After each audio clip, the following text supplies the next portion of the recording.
আসসালামু আলাইকুম ভিউয়ার্স, কেমন আছেন সবাই? আজ আমি আপনাদের সামনে আবারও নতুন আরেকটা ভিডিও নিয়ে হাজির হলাম। আজ আমরা ব্রাশ টুলের ব্লব ব্রাশ টুল নিয়ে আলোচনা করব। আমরা পেইন্ট ব্রাশ টুল নিয়ে কত ভিডিওগুলো দেখেছি। এখন আমরা ব্লব ব্রাশ টুল নিয়ে ব্লব ব্রাশ টুলের শর্টকাট হচ্ছে শিফট বি। আমি এখান থেকে টুলটি বাইরে নিয়ে আসতে পারি। এখানে আমি ব্লব ব্রাশ টুলটি সিলেক্ট করলাম। আমরা পূর্বের ভিডিওতে দেখেছিলাম পেইন্ট ব্রাশ টুলে এখানে ডাবল ক্লিক করলে ব্রাশের অপশনগুলো শো করে। ঠিক তেমনি আমি যখন ব্লব ব্রাশ টুলটি সিলেকশন করব, তারপর এখানে ডাবল ক্লিক করলাম, দেখেন আমার এই অপশনগুলো শো করছে। আমরা এই অপশনগুলো কমপ্লিটলি দেখব। তার আগে চলুন আমরা পেইন্ট ব্রাশ এবং ব্লব ব্রাশের একটু ডিফারেন্ট পার্থক্যটা দেখে আসি। আমরা যখন পেইন্ট ব্রাশ টুলটি নিয়ে কোনো কিছু ড্র করছি, তখন দেখেন সেটা পাতের মধ্যে ড্র হচ্ছে।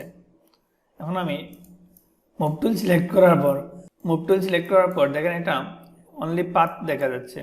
আমি যে পাতটি ড্র করেছি সেটি পেইন্ট ব্রাশ দিয়ে পাতটি ড্র করলাম,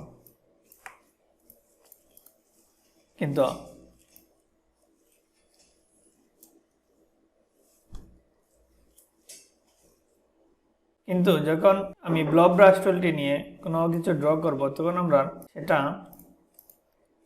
আমি ড্র করার সময় কিন্তু দেখা যাচ্ছে এটা স্টক, কিন্তু যখন আমি মুভ টুল নিয়ে এটা সিলেক্ট করছি, তখন দেখেন এটা শেপের মতো হয়ে যাচ্ছে।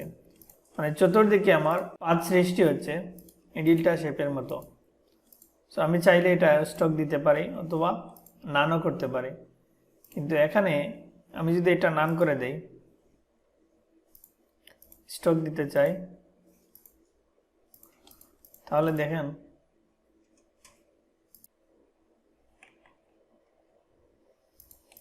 তারপর এখানে আমি এটা স্টকে পরিণত করে দিলাম। কিন্তু আমার ব্লব ব্রাশ টুল দিয়ে যে শেপটি ড্র করেছি সেটি যদি আমি নান করে দেই, তাহলে দেখেন এটা চতুর্দিকে রাউন্ড হচ্ছে, কিন্তু এভাবে সিঙ্গেল কোনো লাইন তৈরি হচ্ছে না, কিন্তু এই লাইনটা চতুর্দিকে জয়েন্ট অবস্থায় আছে।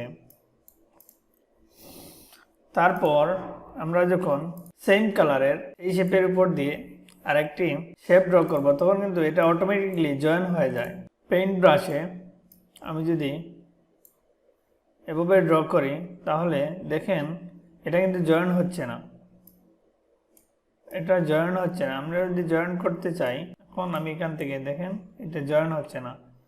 এটা জয়েন করতে হলে আমরা জানি পেইন্ট ব্রাশের স্ট্রোকটা জয়েন করতে হলে অল্টার চেপে ধরে আমরা জয়েন করি, কিন্তু এখানে অটোমেটিকলি জয়েন হয়ে যাচ্ছে।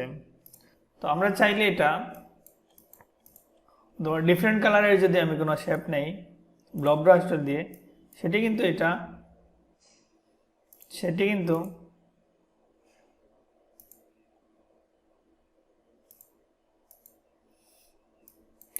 জয়েন হবে না, দেখেন। কিন্তু এই দুইটি শেপ আমার অটোমেটিকলি এই শেপের সাথে জয়েন হয়ে গেছে।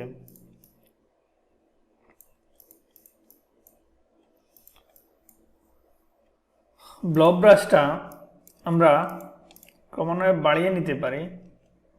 ব্লব ব্রাশ সিলেক্ট করার পর আমরা কিবোর্ডের ওপেন থার্ড ব্র্যাকেট যদি চেপে ধরি, তাহলে এটা বড় হয়ে যাচ্ছে, আর ক্লোজ থার্ড ব্র্যাকেট যদি আমরা চেপে ধরি, তাহলে এটা ক্রমান্বয়ে ছোট হয়ে যাচ্ছে।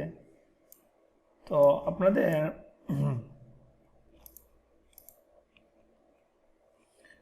আরেকটি জিনিস দেখতে পাচ্ছেন, আমি যখন ব্রাশগুলা ড্র করছি, কিন্তু আমার ব্রাশগুলা সিলেক্ট হচ্ছে না। দেখেন এখানে ব্রাশটা সিলেক্টেড না, কিন্তু এটা সিলেক্টের জন্য আমরা এখানে ডাবল ক্লিক করে কিপ সিলেক্টেড যদি আমি প্রেস করি, ওকে দেই, তাহলে দেখেন এখানে আমার ব্রাশটা আমি ড্র করার পর এখন দেখেন সিলেক্ট দেখা যাচ্ছে। তারপর আমি ডাবল ক্লিক করলাম, মার্জ অনলি উইথ সিলেকশন, আমি কিপ সিলেকশনটা উঠিয়ে দিলাম, ওকে। তারপর আমি একটু আগে দেখেছিলাম সেম কালারের দুইটা শেপ যদি একটা শেপের উপরে দিয়ে আরেকটা শেপ যায়, তাহলে অটোমেটিকলি সেটা জয়েন হয়ে যায়। কিন্তু এখন আমি সেম কালারের শেপ ড্র করব, কিন্তু জয়েন হবে না। এখন দেখেন আমার শেপটা ওরা অটোমেটিকলি জয়েন করে নিচ্ছে না। এর কারণ হচ্ছে গিয়ে আমি সেটিংটা এখান থেকে পরিবর্তন করে দিয়েছি। তো আপনারা চাইলে এটা সিলেক্ট রাখতে পারেন অথবা আনচেক করে দিতে পারেন। তারপর এখানে আছে ফিডেলিটি হাই লো। এটা আমরা পূর্বের ভিডিওগুলোতে দেখেছি। ফিডেলিটি যদি আমি অ্যাকুরেটের দিকে ড্র্যাগ করে দেই, তাহলে আমার শেপগুলো অ্যাকুরেট যেভাবে আমি ড্র করবে সেইভাবে অ্যাঙ্কর পয়েন্টগুলো নিয়ে নেবে। আমি ড্র করে দেখাচ্ছি আপনাদের। পেন ব্রাশ টুল, আমি এটা একটু ছোট করি। এখন এখানে দেখেন অনেকগুলা কার্ভ, অনেকগুলা অপশন আমি সিলেক্ট করে তারপরে বুঝতে পারবেন অনেকগুলা অ্যাঙ্কর পয়েন্ট তৈরি হচ্ছে এবং অনেকগুলা কার্ভ আমি যেভাবে ড্র করেছি সেভাবে অ্যাকুরেট হচ্ছে। এখন আমি ডাবল ক্লিক করলাম, তারপর এখানে স্মুথ, ওকে। এখন দেখেন আমার এখানে যে কার্ভগুলো তৈরি করেছিলাম সেটা কিন্তু অটোমেটিকলি ডিরেক্ট নিয়ে নিয়েছে। এখানে অনেকে স্মুথভাবে সেই শেপগুলো তৈরি করেছে। তো এটা আমরা মিডিলে রাখলাম।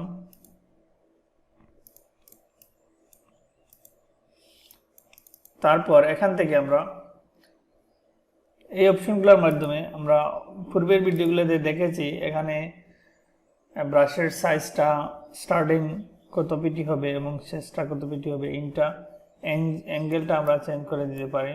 তারপর এখানে আমরা রাউন্ডনেস কিভাবে হবে, কেমন হবে সেটি আমরা দিতে পারি। সাইজটা এখান থেকে নিতে পারি। দেখেন অটোমেটিকলি আমার এখানে প্রিভিউটা দেখাচ্ছে। তারপর আমি ড্র করে দেখাই, ব্রাশের সাইজটা এখানে বড় হয়ে যাচ্ছে। সো এভাবে আপনারা ব্লব ব্রাশ টুল দিয়ে শেপগুলা ড্র করতে পারেন। আমি যদি ডিফারেন্ট কালারগুলা সিলেক্ট করে শেপ ড্র করি একটার উপরে আরেকটি, তাহলে আমার কিন্তু সেটি অ্যাড হবে না। আমরা সব সময় কিপ সিলেকশনটি দিয়ে দেব।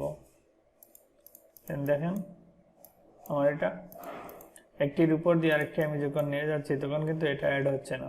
তাহলে আজ এতটুকুই, কথা হবে নেক্সট ভিডিওতে। আর যারা আমার চ্যানেলে নতুন তারা অবশ্যই চ্যানেলটি সাবস্ক্রাইব করবেন। আর যারা পূর্বের ভিডিওগুলো মিস করেছেন তারা চ্যানেলের প্লেলিস্ট থেকে ভিডিওগুলো দেখে নেবেন। এখানে Adobe Illustrator সিরিজ টিউটোরিয়ালের সকল ভিডিওগুলো পেয়ে যাবেন স্টেপ বাই স্টেপ। আর ভিডিওটি ভালো লাগলে লাইক, কমেন্ট, শেয়ার করবেন। আল্লাহ হাফিজ।